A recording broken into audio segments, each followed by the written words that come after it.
يا أيها المزمل قم الليل إلا قليلا نصفه أو انقص منه قليلا أو زد عليه ورتل القرآن ترتيلا إنا سنلقي عليك قولا ثقيلا صدق الله العظيم. سورہ مزمل کا کل ہم نے آغاز کیا تھا اور میں نے عرض کیا تھا کہ اس صورت میں اللہ تبارک و تعالیٰ نے ایک داعی کے کیا صفات ہونے چاہیے ان کو بیان کیا ہے. سب سے پہلی ذمہ داری اور سب سے پہلا کام جو داعی کو بتایا جا رہا ہے وہ یہ ہے کہ وہ تہجد کی نماز کی پابندی کرے. قم اللیل کہ رات کو آپ قیام کریں، الا قلیلا مگر بہت کم، یعنی کچھ دیر سو جائیں اور زیادہ حصہ رات کا اللہ کی عبادت میں لگائیں، بندگی میں لگائیں. نصفہ آدھی رات قیام کریں، آدھی رات عبادت میں گزاریں اور آدھی رات آرام کر لیں. او انقص منہ قلیلا یا اس سے کچھ کم، یعنی 1/3 رات کا عبادت میں لگائیں، 2/3 آرام کر لیں. جیسے آپ کو ہمت ہو اس طریقے سے آپ رات میں قیام کیجیے. تو پہلی ذمہ داری ہے قیام اللیل یعنی تہجد کی نماز کی پابندی. دوسرے نمبر پر دوسری صفت ہے ورتل القرآن ترتیلا، اور قرآن پاک کو ٹھہر ٹھہر کر پڑھیے. یعنی داعی کی دوسری صفت یہ ہے کہ وہ قرآن کے ساتھ وابستہ ہو جائے، قرآن کے ساتھ اپنا تعلق مضبوط کر لے، قرآن کے ساتھ وہ جڑ جائے اور ترتیل کے ساتھ قرآن پڑھے. اور ترتیل کے متعلق میں نے عرض کیا تھا کہ سب سے پہلے نمبر پر یہ ہے ترتیل کا مطلب کہ آدمی صحیح تلفظ کے ساتھ قرآن کی تلاوت کرے، اور دوسرے نمبر پر یہ کہ تدبر کرے، قرآن پاک میں غور و فکر کرے کہ میرا رب مجھ سے کیا کہہ رہا ہے. اور تیسرے نمبر پر یہ کہ قرآن سے تأثر حاصل کرے، تأثر لے کہ جب قرآن پاک کی آیات پڑھی جا رہی ہوں، اگر وہ آیات ہیں جن میں جنت کا تذکرہ ہے تو اس کے چہرے پر ایک بشاشت ہونی چاہیے، اور وہ آیات پڑھی جا رہی ہوں جن میں جہنم کا تذکرہ ہو، جہنم کے اندر دیے جانے والے عذاب کا تذکرہ ہو تو اس کی آنکھوں سے آنسو جاری ہونے چاہیے. جہاں پر نیک لوگوں کا تذکرہ آ جائے تو وہاں پر یہ اللہ سے یہ دعا کرے کہ پروردگار مجھے ان میں سے بنا دے اور یہ صفات مجھے عطا کر دے. اور جہاں نافرمانوں کا تذکرہ آ جائے تو رب سے دعا کرے کہ اللہ ان سے بچا لے اور ان کے جو کام تھے ان کاموں سے بھی میری حفاظت فرما، ان برائیوں سے حفاظت فرما جن برائیوں کے اندر یہ مبتلا تھے. اسی آیت کی تفسیر میں امام ابن کثیر رحمہ اللہ نے حضرت عبداللہ ابن مسعود رضی اللہ تعالیٰ عنہ کا یہ قول نقل کیا ہے کہ رتل القرآن ترتیلا کا مطلب یہ ہے لا تنصروه نصر الرمل. کہا قرآن کو اس طرح بکھیر کر نہ پڑھو جس طریقے سے ریت بکھری ہوئی ہوتی ہے، اس طرح بکھیر کر بھی اس کو نہ پڑھو قرآن پاک کو. ولا تحزوه حز الشعر اور شعر کی طرح بھی اس کو نہ پڑھو، اشعار کی طرح اس کو گانے کے طرز پر اس کو نہ پڑھو. قفوا عند عجائبہ، قرآن پاک کے عجائبات کے وقت میں رک جاؤ، ٹھہر جاؤ اور غور و فکر کرو، غور و فکر کرو، اس کے بعد پھر آگے بڑھو. وحرکوا بہ القلوب، اور اس کے ذریعے سے اپنے دلوں کو حرکت دو، دل کے ساتھ متوجہ ہو جائے اللہ کی طرف کہ میں اللہ سے ہم کلام ہو رہا ہوں، یہ اللہ کا کلام ہے، میں اللہ کے قرآن کو پڑھ رہا ہوں تو گویا میں اللہ سے باتیں کر رہا ہوں، میرا رب میرے سامنے ہے اور میں رب کے ساتھ رب کا کلام پڑھ کے باتیں کر رہا ہوں اور اللہ کے ساتھ ہم کلام میں ہو رہا ہوں. وحرکوا بہ القلوب، اس کے ذریعے سے اپنے دلوں کو حرکت دو.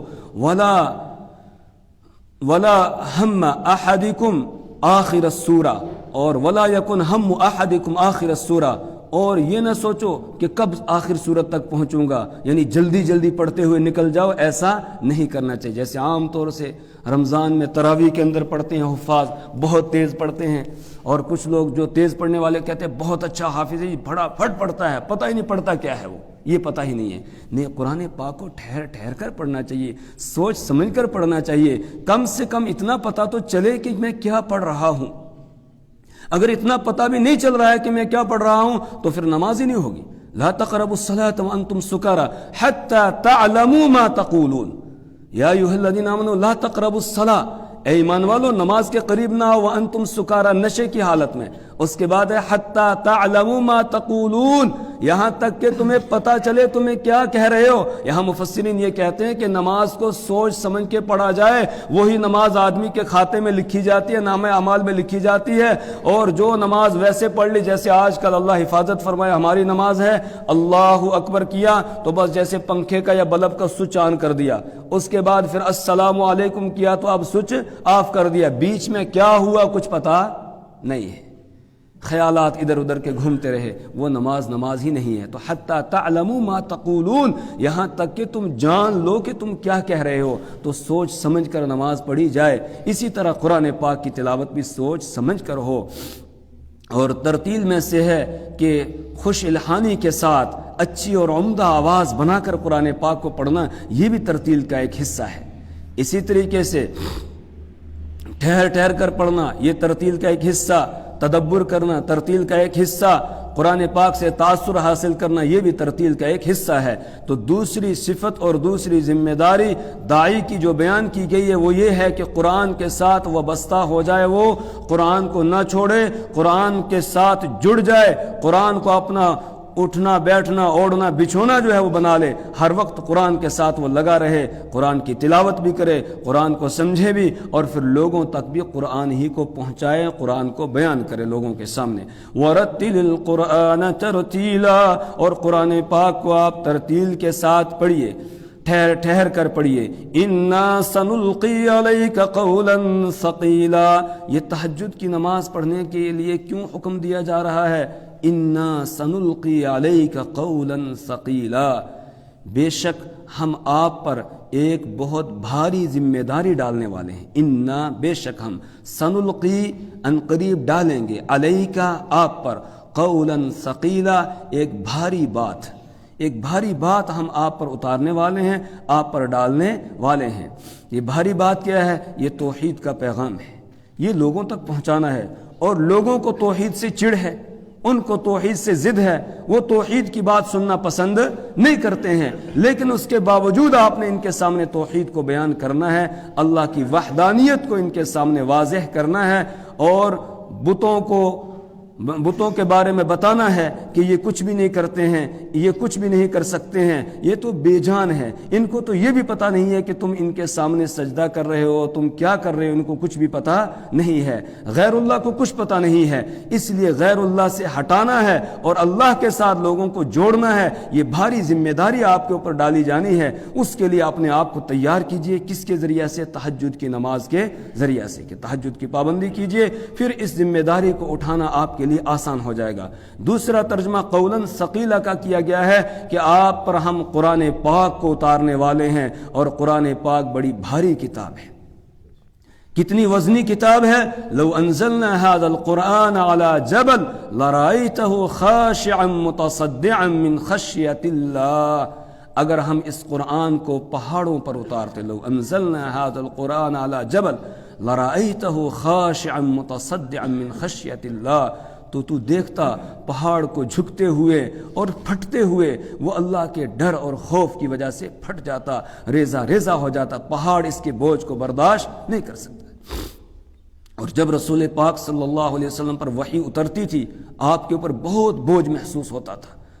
حضرت عائشہ رضی اللہ تعالی عنہ بیان فرماتی ہیں، یہاں تک کہ سخت سردی کے موسم میں بھی جس وقت قرآن آپ کے اوپر اترتا تھا، آپ کی پیشانی سے پسینہ ٹپکنے لگتا تھا، اتنا بوجھ آپ کے اوپر ہوتا تھا۔ اور اگر آپ سواری پر سوار ہوتے اور اسی حالت میں قرآن پاک اترتا تو سواری اپنی گردن نیچے ڈال دیتی تھی، اس کو بھی بوجھ، اس کی کمر جھک جاتی تھی، آگے وہ چلنا اس کے لیے ممکن نہیں رہتا تھا۔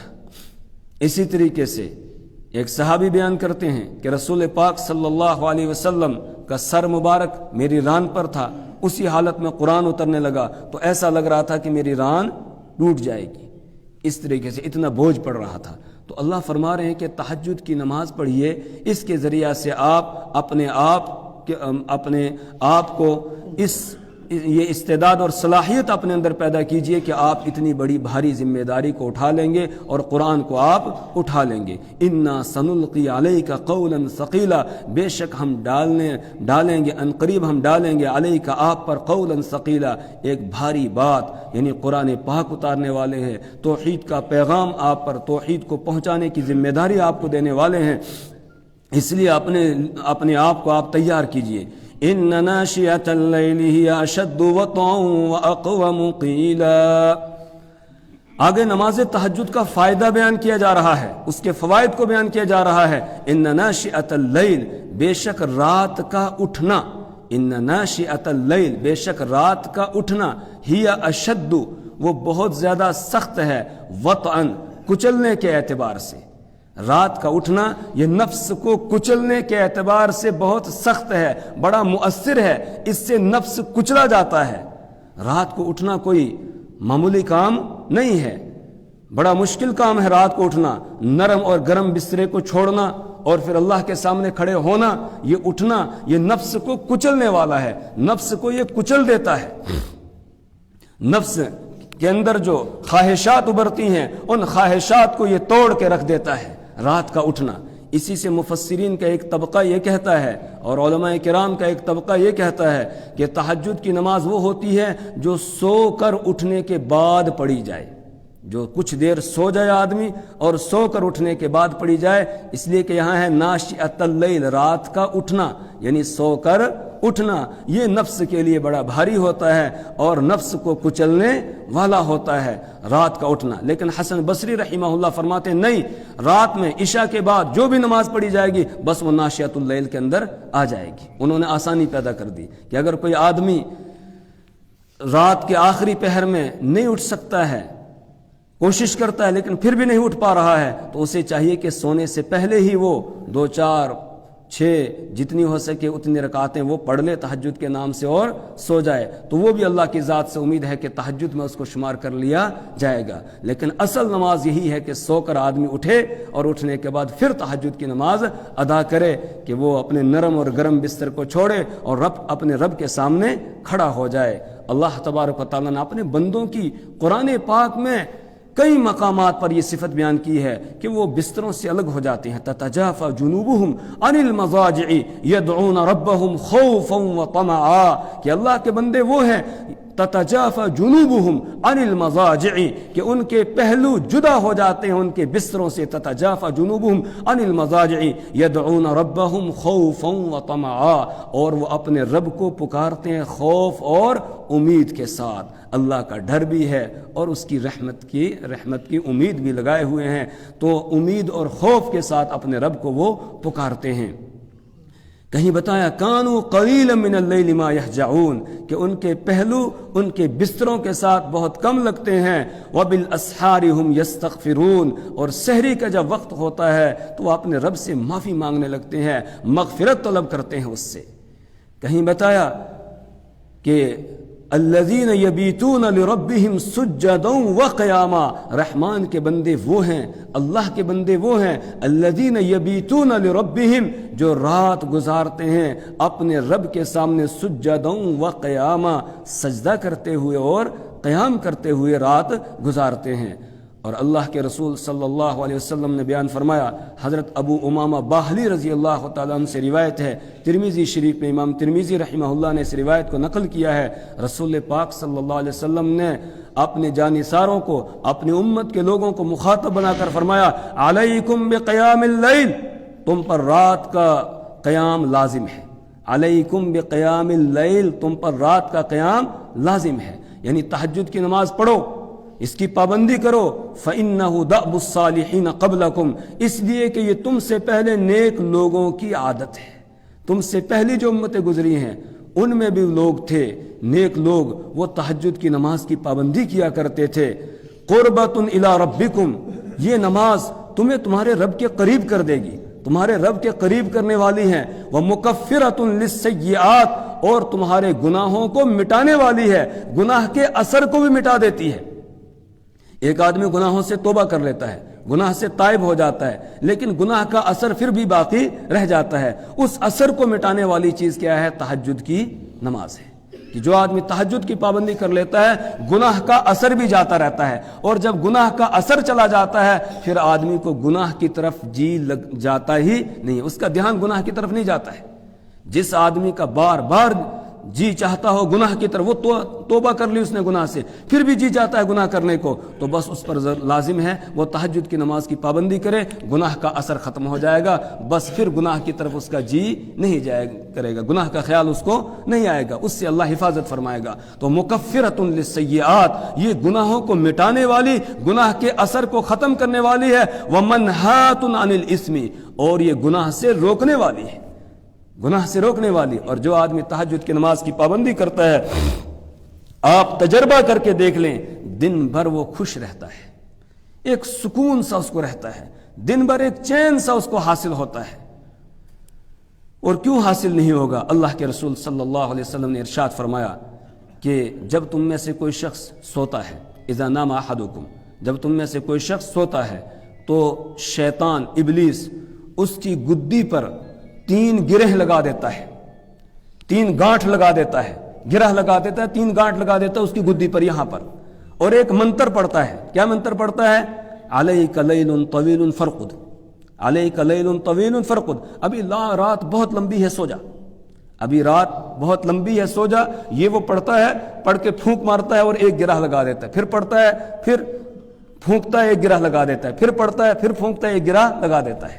اس کے بعد اللہ کے رسول صلی اللہ علیہ وسلم نے ارشاد فرمایا، اذا استيقظ وذكر اللہ، جب تم میں سے کوئی بیدار ہو جاتا ہے تہجد کے وقت میں اور اللہ کو یاد کرتا ہے، انحلت عقدۃ، تو ایک گرہ کھل جاتی ہے۔ بس صرف تہجد کے وقت میں جاگا، جاگنے کے بعد اس نے الحمدللہ الذی احیانا بعدما اماتنا والیہ النشور، یہ دعا پڑھ لی تو بس ایک گرہ کھل گئی، ایک گانٹھ کھل گئی۔ اس کے بعد پھر وہ اٹھا اور اٹھ کر اس نے توضا، وضو کیا، تو جیسے اس نے وضو کیا، وضو کرنے سے انحلت عقدۃ، ایک اور گانٹھ جو ہے وہ کھل گئی، گرہ کھل گئی۔ اس کے بعد پھر وہ کھڑا ہو گیا اور تہجد کی نماز پڑھنے لگا تو جو تیسری ایک گانٹھ رہ گئی تھی وہ بھی کھل جاتی ہے۔ اور پھر آپ نے فرمایا اصبح نشیطا، یہ صبح کرتا ہے چست ہو کر، یہ صبح کرتا ہے چست ہو کر، اب دن بھر یہ چست رہتا ہے، یہ سکون سے رہتا ہے، چین سے رہتا ہے، اطمینان سے رہتا ہے، ایک قلبی خوشی، دلی خوشی اس کو حاصل ہو جاتی ہے اللہ کی طرف سے۔ اور آپ نے فرمایا کہ وَإِلَّا، ورنہ، یعنی اگر کوئی آدمی نہیں اٹھا اور ابلیس کے منتر میں آ گیا، نہیں اٹھا، اٹھ کر اس نے وضو نہیں کیا، اس نے نماز نہیں پڑھی، تو پھر وہ اصبح خبیث النفس، وہ صبح کرتا ہے خبیث النفس ہو کر، دن بھر وہ غمزدہ رہتا ہے، پریشان رہتا ہے، اس کو سکون نہیں ملتا ہے۔ اگر کسی کو یقین نہیں تو تجربہ کر کے دیکھ لے، تجربہ کر کے دیکھ لے، رات کو اٹھے اور اٹھ کر پھر اللہ کے سامنے سجدہ ریز ہو جائے، 2 آنسو بہائے، یہ پھر دیکھے کہ اللہ تبارک و تعالیٰ کی کتنی مہربانی اور کتنی رحمت اللہ کی اس کی طرف متوجہ ہو رہی ہے، تو صبح کو اٹھ جائے اور اٹھ کر اللہ کے سامنے سجدہ ریز ہو جائے، اس کے سامنے قیام کرے، قرآن پاک کا جو حصہ یاد ہے اس کو پڑھنا چاہیے۔ رسول پاک صلی اللہ علیہ وسلم اتنا قیام کرتے تھے تہجد میں کہ آپ کے پاؤں مبارک ورم کر جاتے تھے، حتی ترم قدماہ، یہاں تک کہ آپ کے قدم مبارک ورم کر جاتے تھے، سوج جاتے تھے، اتنا قیام کرتے تھے۔ حضرت عائشہ رضی اللہ تعالی عنہ نے عرض کیا، یا رسول اللہ صلی اللہ علیہ وسلم، آپ تو بخشے بخشائے ہیں، پھر آپ اتنی مشقت کیوں اٹھاتے ہیں؟ آپ صلی اللہ علیہ وسلم نے فرمایا، افلا اکون عبدا شکورا، کیا میں اس کا شکر گزار بندہ نہ بنوں کہ جس نے مجھ پر اتنا انعام کیا ہے تو میں اس کا شکر ادا نہ کروں؟ اس کا شکر ادا کرنے کے لیے میں کھڑا ہوتا ہوں۔ لمبی لمبی نمازیں رسول پاک صلی اللہ علیہ وسلم پڑھا کرتے تھے۔ ہم میں سے بھی جس کو جو صورتیں یاد ہو ساری صورتیں ملا کر تہجد کی نماز کے اندر پڑھ دے، سورہ یاسین یاد ہے وہ پڑھے، سورہ رحمان، یہ صورتیں یاد ہونی چاہیے۔ ہر آدمی کو جو ہے سورہ یاسین یاد ہو، سورہ رحمان یاد ہو، سورہ واقعہ یاد ہو، سورہ الف لام میم السجدہ یاد ہو، اسی طریقے سے 30واں سپارہ کوشش کریں سب کہ پورا یاد ہو جائے تاکہ نماز کے لمبی نماز ہم پڑھ سکیں۔ تو ساری صورتوں کو آدمی اکٹھا کر کے جمع کر کے بھی ایک ایک رکعت میں پڑھ سکتا ہے۔ تو جتنی لمبی ہوگی اتنی ہی اچھی ہوگی تہجد کی نماز، جتنی لمبی ہو۔ رسول پاک صلی اللہ علیہ وسلم اتنی لمبی پڑھتے تھے۔ حضرت عائشہ رضی اللہ تعالیٰ عنہ سے جب پوچھا گیا تو فرمانے لگی کہ آپ 4 رکعت پڑھتے تھے پہلے تو لا تسأل عن طولہن و حسنہن، ان کے لمبا ہونے اور ان کے اچھا اور عمدہ ہونے کے بارے میں نہ پوچھ کہ کتنی عمدہ رسول پاک صلی اللہ علیہ وسلم پڑھا کرتے تھے، جتنا قیام کرتے تھے اتنا ہی رکوع کرتے تھے، پھر اتنا ہی لمبا سجدہ کیا کرتے تھے رسول پاک صلی اللہ علیہ وسلم، اس طرح رات گزارتے تھے اللہ کے سامنے سجدہ ریز ہو کر۔ تو ہمیں بھی کوشش کرنی چاہیے، کوئی مشکل کام نہیں ہے، اگر آدمی نیت کر لے اللہ کی مدد شامل حال ہو جاتی ہے۔ تو نیت کرے، ارادہ کرے، انشاءاللہ ہم تہجد کی پابندی کریں گے۔ سب سے پہلی صفت داعی کی ہے تہجد کی پابندی، تو ہم تہجد کی پابندی کریں گے انشاءاللہ۔ ایک روایت میں اللہ کے رسول صلی اللہ علیہ وسلم کے سامنے ایک شخص کا تذکرہ کیا گیا کہ جو صبح کو نہیں اٹھا اور اس نے تہجد کی نماز بھی نہیں پڑھی، یہاں تک کہ فجر بھی اس نے نہیں پڑھی، تو آپ نے فرمایا کہ بال الشیطان فی اذنہ، شیطان نے اس کے کان میں پیشاب کر دیا۔ یہ بخاری شریف کی روایت کہ شیطان نے اس کے کان میں پیشاب کر دیا جو آدمی صبح کو نہیں اٹھتا ہے۔ آج اکثریت ہم مسلمانوں کی ایسی ہی ہے کہ تہجد کیا، فجر کی نماز بھی غائب ہو جاتی ہے، فجر کی نماز بھی ہماری چھوٹ جاتی ہے۔ اور وجہ کیا ہے؟ وجہ یہ ہے کہ ہم نے اپنے زندگی کا سسٹم جو ہے وہ چینج کر دیا ہے۔ اللہ کے رسول صلی اللہ علیہ وسلم کا فرمان یہ تھا کہ عشاء کی نماز کے بعد جلدی سو جاؤ، عشاء کے بعد زیادہ دیر تک جاگنا نہیں چاہیے، عشاء کے بعد جلدی سو جاؤ گے تو صبح جلدی اٹھو گے، اور جب رات کو تاخیر سے سوئیں گے تو پھر صبح بھی اٹھنا مشکل ہو جائے گا۔ تو اس لیے عشاء کے بعد بیٹھ کر گپ شپ لگانا، قصے کہانیاں سنانا، یہ مکروہ ہے، اس کو مکروہ قرار دے گا، اور اس سے منع کیا رسول پاک صلی اللہ علیہ وسلم نے کہ عشاء کے بعد جلدی سونے کی فکر کی جائے، جلدی سو جائے اور پھر صبح کو آدمی جلدی اٹھے۔ اسی طریقے سے آپ نے فرمایا دن کو قیل اللہ کرو، کھانے کے بعد تھوڑی دیر آرام کر لو، اور دن کو سو کر صبح کے اٹھنے پر مدد حاصل کرو۔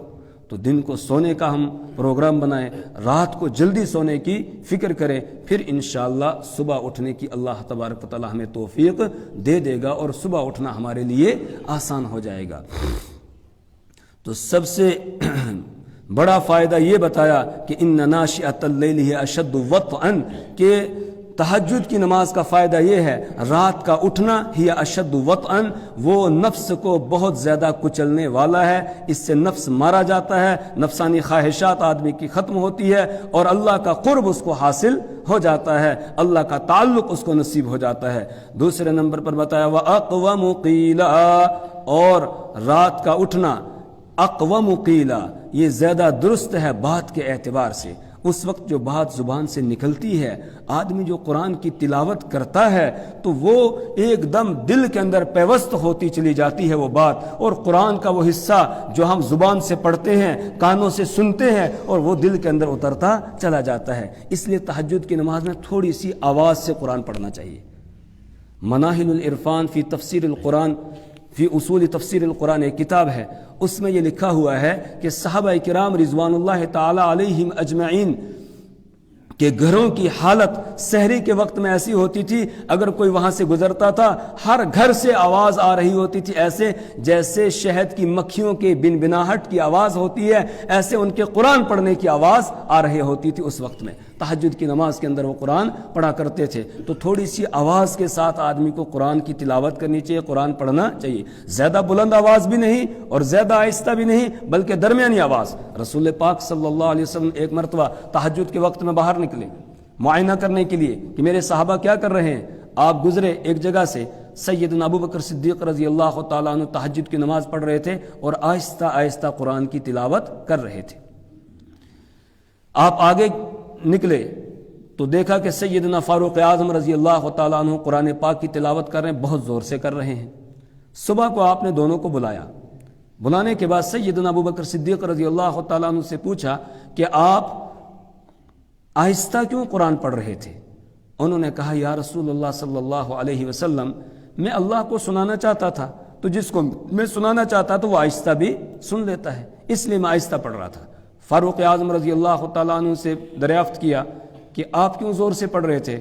انہوں نے عرض کیا یا رسول اللہ صلی اللہ علیہ وسلم، سوتوں کو جگانے کے لیے اور شیطان کو بھگانے کے لیے، سوتوں کو جگانے کے لیے اور شیطان کو بھگانے کے لیے میں زور سے پڑھ رہا تھا۔ تو رسول پاک صلی اللہ علیہ وسلم نے اب حکم دیا سیدنا ابو بکر صدیق رضی اللہ تعالیٰ عنہ کو کہ آپ تھوڑی آواز بلند کریں، آپ تھوڑی بلند آواز سے پڑھیں، اور فاروق اعظم رضی اللہ تعالیٰ عنہ کو حکم دیا آپ تھوڑی آواز کو کم کر لیں، تھوڑا سا آپ آواز کو ہلکی کر لیں، ان کو فرمایا کہ آپ آواز کو بلند کریں۔ تو معلوم ہوا کہ تہجد میں قرآن پاک جب پڑھا چاہے تو تھوڑی آواز کے ساتھ پڑھنا چاہیے، لیکن اگر ایسی جگہ ہم ہوں کہ جہاں ہمارے زور سے پڑھنے سے دوسروں کو خلل ہوگا دوسرے کی نماز میں، وہاں پھر آہستہ ہی پڑھنا چاہیے۔ مثال کے مسجد کے اندر پڑھ رہے ہیں تو وہاں آہستہ ہی پڑھنا چاہیے، وہاں بلند آواز سے پڑھیں گے تو دوسروں کو خلل ہوگا۔ گھر میں پڑھ رہے ہیں تو وہاں تھوڑی سی آواز کے ساتھ قرآن پاک پڑھنا چاہیے، پھر جب وہ کانوں سے دل کے اندر اترتا چلا جائے گا، اس لیے کہ سناٹے کا ماحول ہوتا ہے، ایک سناٹے کا سما ہوتا ہے، اس وقت میں بالکل خاموشی ہوتی ہے فضا کے اندر۔ اس وقت میں جب قرآن پڑھا جائے گا تو سیدھا وہ کہاں لگے گا؟ جا کر دل پر لگے گا، اور سب سو رہے ہوں اور یہ قرآن پاک پڑھتے ہوئے رو رہا ہو، پھر کیا لطف آئے گا۔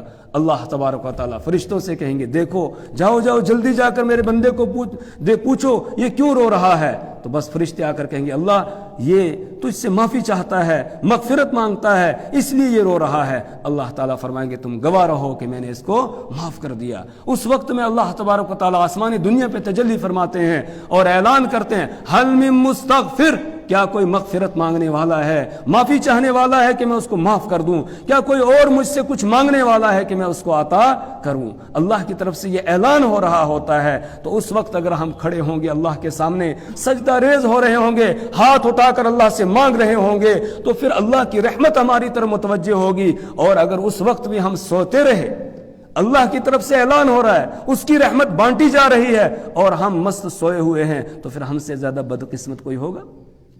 کوئی بدقسمت نہیں ہوگا۔ اس لیے تہجد کی نماز کی پابندی کی کوشش کریں انشاءاللہ۔